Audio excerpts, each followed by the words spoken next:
Hi guys, so we're back with our dinosaur project and we are thinking about research. Now it's important to research as an artist and get to know your subject matter because there might be things about it that you can bring into it. It might not just be a picture of an object, it might be telling a story. So facts and information are really useful to us as artists. So here we have a picture of Stan the T-Rex from Manchester Museum. He's called Stan, by the way, in case you've not been to see him before, but he's rather super, and when the museum reopens it's rather interesting to visit. Now I have the museum website up in front of me and the section is called Fossils, Minerals and Meteorites. That to me it sounds quite exciting and interesting research. I also found an article, Spotlight on Statues, Stan the T-Rex at Manchester Museum.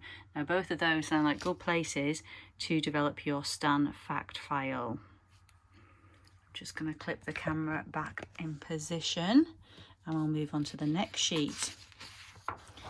So the next sheet has a word search on it. I don't have a printout of that in front of me here, but there are terminology, vocab and terminology words within it. So when you're doing your word search, it isn't because we're testing you on your word search skills. It's a way to help you think about vocab. So look for words including surface, shading and ratio. If you do not know what those words mean, you might know ratio from maths, you might know it in a different context, and you'll be using these words within art. So look them up, find out what they mean, or ask your teacher on the Teams chat. We're here to help you. And finally, the third part of this is a bit of practical. So this is a grid drawing exercise.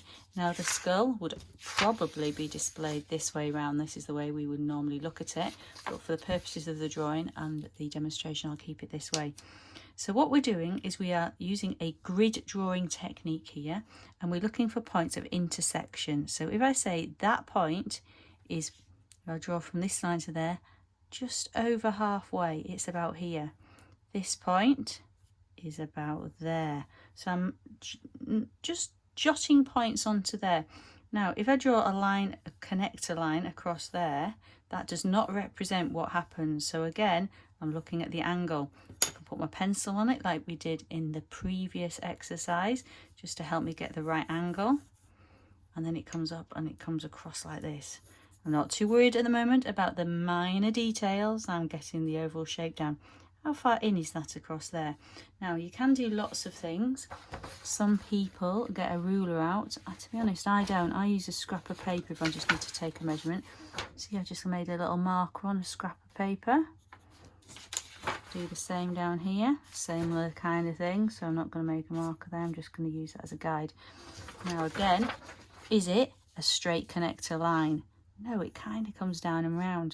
So I'm just going to put a slight curve to that line. And here it looks like it comes slightly in a little bit and then down. So it's doing this. So all I'm doing is beginning to connect. I'll be back with you in a minute when I've done a little bit more.